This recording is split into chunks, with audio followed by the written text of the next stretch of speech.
Assalamualaikum warahmatullahi wabarakatuh. Semoga Allah Subhanahu wa Ta'ala senantiasa selalu melindungi kita semua. Amin Allahumma amin. Syekh Haji Muhammad Khalil bin Abdul Latif Basyeban Al-Bangkalani Al-Maduri Al-Jawi Asy-Syafi'i, atau yang lebih dikenal dengan Syekhona Khalil atau Mbah Khalil Bangkalan.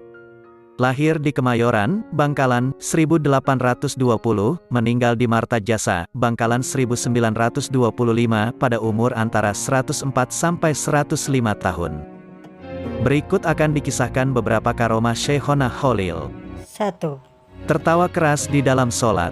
Pada suatu hari, di dalam sholat jemaah yang dipimpin oleh Kiai di sebuah pesantren tempat Kiai Khalil mencari ilmu, Kiai Khalil muda tertawa cukup keras, sehingga teman-temannya takut kalau Kiai akan marah karena sikapnya itu. Dugaan mereka tidak keliru. Setelah selesai sholat, sang Kiai menegur Kiai Khalil muda dengan sikapnya yang tertawa cukup keras waktu sholat itu. Tentu saja, tindakan itu dilarang dalam Islam. Ternyata, Kiai Khalil muda masih terus tertawa, meskipun Kiai sangat marah terhadapnya. Akhirnya Kiai Khalil menjawab, bahwa ketika sholat berjamaah berlangsung, dia melihat sebuah berkat, sejenis wadah nasi waktu kenduri, di atas kepala sang Kiai. Mendengar jawaban tersebut, sang Kiai menjadi sadar dan merasa malu atas sholat yang ia pimpin tersebut. Karena sang Kiai ingat bahwa selama sholat berlangsung, dia memang merasa tergesa-gesa untuk menghadiri kenduri, sehingga mengakibatkan sholatnya tidak khusyuk. Kedua, ke Mekah naik krocok, sejenis daun aren yang dapat mengapung di air. Pada suatu sore di pinggir pantai daerah Bangkalan, Kiai Khalil hanya ditemani oleh Kiai Syamsul Arifin, salah seorang murid dan sahabatnya. Mereka membicarakan perihal urusan pesantren dan persoalan umat. Tak terasa waktu sudah berlangsung lama, dan matahari hampir terbenam. "Kita belum sholat asar Kiai," kata Kiai Syamsul Arifin. "Astagfirullah," kata Kiai Khalil menyadari kehilafannya. "Waktu asar hampir habis, kita tidak mungkin sholat secara sempurna Kiai," ucap Kiai Syamsul Arifin. "Kalau begitu, ambil kerocok untuk kita pakai ke Mekah," kata Kiai Khalil. Setelah mendapatkan kerocok, mereka menumpanginya dengan duduk di atas kerocok tersebut. Beberapa saat, Kiai Khalil menatap ke Mekah, tiba-tiba kerocok yang ditumpanginya melesat dengan cepat ke arah Mekah. Sesampainya ke Mekah, azan sholat asar baru saja dikumandangkan, dan mereka mendapatkan saf pertama sholat asar berjamaah di Masjidil Haram. Sejak kejadian itu, Kiai Khalil menjadi ulama yang disegani di antara ulama Masjidil Haram. Ketiga, mengubah arah kiblat masjid. Pada suatu hari, Kiai Khalil sedang melihat masjid yang sedang dibangun oleh menantu beliau, yaitu Kiai Muntaha. Ketika melihat arah kiblat pada masjid tersebut, Kiai Khalil menegur sang menantu yang alim itu, supaya membetulkan arah kiblat masjid yang sedang dibangunnya. Sebagai orang yang alim, Kiai Muntaha mempunyai alasan dalam menentukan arah kiblat tersebut. Beberapa argumen ditunjukkan kepada Kiai Khalil dalam penentuan arah kiblat. Melihat menantunya tidak ada tanda-tanda untuk mendengar nasihatnya, Kiai Khalil tersenyum sambil berjalan ke arah tempat pengimaman yang diikuti sang menantu. Kiai Khalil mengambil sebuah kayu untuk melubangi dinding tembok arah kiblat, dan menyuruh Kiai Muntaha untuk melihat lubang pada dinding masjid di tempat pengimaman. Betapa kagetnya Kiai Muntaha setelah melihat lubang itu. Sang menantu melihat dalam lubang kecil itu terlihat Ka'bah yang berada di Mekah dengan sangat jelas. Dengan penglihatan itu, Kiai Muntaha heran dan sadar bahwa arah kiblat yang menjadi kiblat bangunan masjidnya salah. Arah kiblat bangunan masjid terlalu miring, dan terbukti benar apa yang dikoreksi Kiai Khalil. Keempat, membelah diri. Karomah lain dari Mbah Khalil adalah kemampuannya membelah diri. Dia bisa berada di beberapa tempat dalam waktu bersamaan. Pernah ada peristiwa aneh saat beliau mengajar di pesantren. Saat berceramah, Mbah Khalil melakukan sesuatu yang tak terpantau mata, tiba-tiba baju dan sarung beliau basah kuyup. Para santri heran, sedangkan beliau sendiri cuek, tak mau menceritakan apa-apa. Langsung ngeloyor masuk rumah, ganti baju. Teka-teki itu baru terjawab setengah bulan kemudian. Ada seorang nelayan sowan ke Mbah Khalil. Dia mengucapkan terima kasih, karena saat perahunya pecah di tengah laut, langsung ditolong Mbah Khalil. Kelima, kisah ketinggalan kapal laut. Kejadian ini pada musim haji. Pada waktu itu, kapal laut adalah satu-satunya angkutan menuju Mekah. Semua penumpang calon haji naik ke kapal dan bersiap-siap. Tiba-tiba seorang wanita berbicara kepada suaminya. "Pak, tolong saya, belikan anggur, saya ingin sekali," ucap istrinya dengan memelas. "Baik kalau begitu. Mumpung kapal belum berangkat, saya akan turun mencari anggur," jawab suaminya sambil bergegas keluar kapal. Suaminya mencari anggur di sekitar ajungan kapal, namun tidak ditemui penjual buah anggur seorang pun. Akhirnya dicobanya masuk ke pasar untuk memenuhi keinginan istri tercintanya. Dan meski agak lama, akhirnya anggur itu didapat juga. Betapa gembiranya sang suami mendapatkan buah anggur itu. Dengan agak bergegas, dia segera kembali ke kapal untuk menemui istrinya. Tapi betapa terkejutnya setelah sampai ke ajungan, kapal yang akan ditumpangi semakin lama semakin menjauh.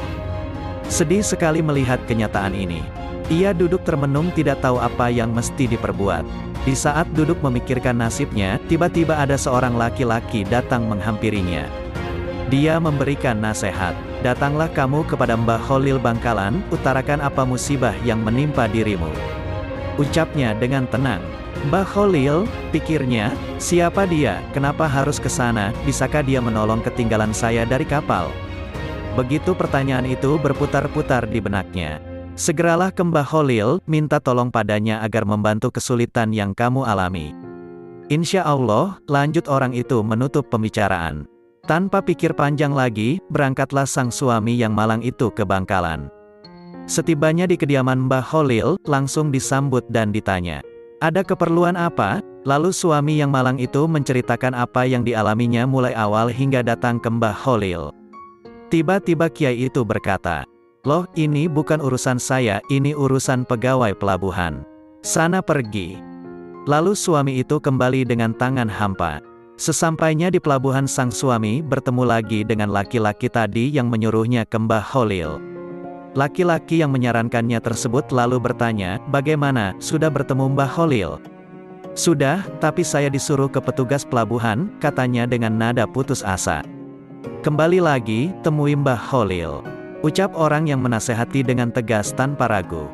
Maka sang suami yang malang itu pun kembali lagi ke Mbah Kholil. Begitu dilakukannya sampai berulang kali.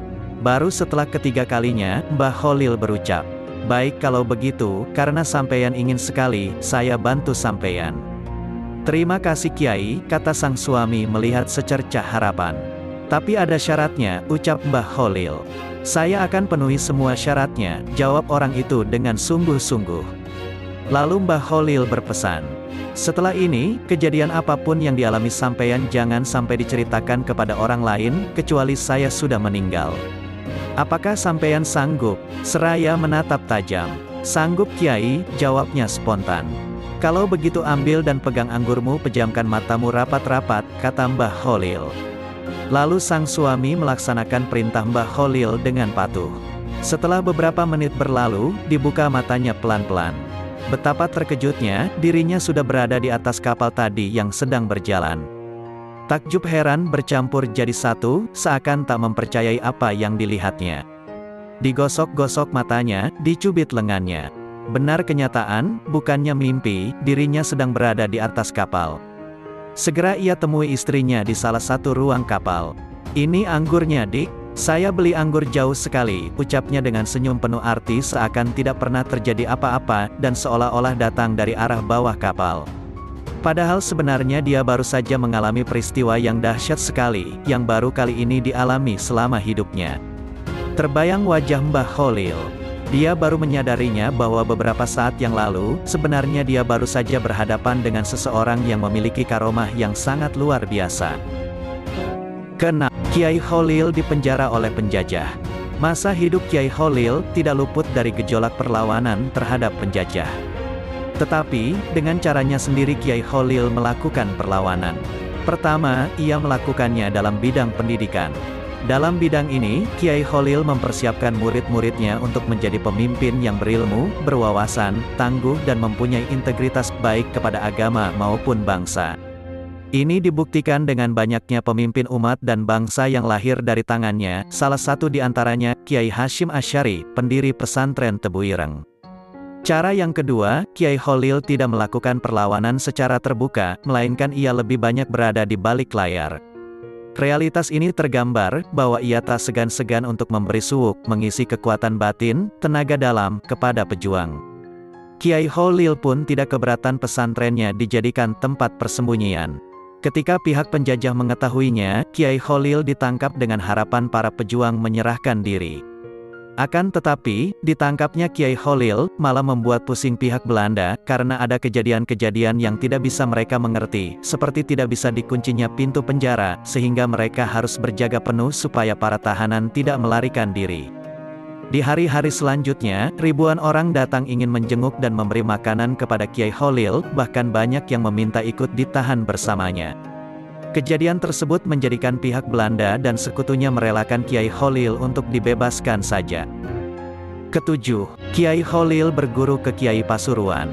Ketika Kiai Holil masih muda, dia mendengar bahwa di Pasuruan ada seorang kiai yang sangat sakti mandraguna. Namanya Abu Darin. Holil muda ingin sekali belajar kepada Abu Darin. Semangat untuk menimba ilmu itu begitu menggebu-gebu pada dirinya, sehingga jarak tempuh yang begitu jauh dari Bangkalan di Pulau Madura ke Pasuruan di Pulau Jawa, tidak dianggapnya sebagai rintangan berarti, meski harus berjalan kaki. Namun apa daya, sesampainya Holil muda di desa Wilungan Pasuruan, tempat Kiai Abu Darin membuka pesantren, ternyata Kiai Abu Darin sudah wafat. Dia meninggal hanya beberapa hari sebelum kedatangan Holil muda. Habislah harapannya untuk mewujudkan cita-citanya berguru kepada kiai yang mempunyai ilmu tinggi tersebut. Dengan langkah gontai karena lelah fisik dan penat mental, hari berikutnya Holil bertakziah ke makam Kiai Abu Darin. Di depan pusara Kiai Darin, Holil membaca Al-Quran hingga 40 hari. Pada hari yang ke-41, ketika Holil tengah ketiduran di makam, Kiai Abu Darin hadir dalam mimpinya. Dalam kesempatan itu, almarhum mengatakan kepada Holil, "Niatmu untuk belajar sungguh terpuji.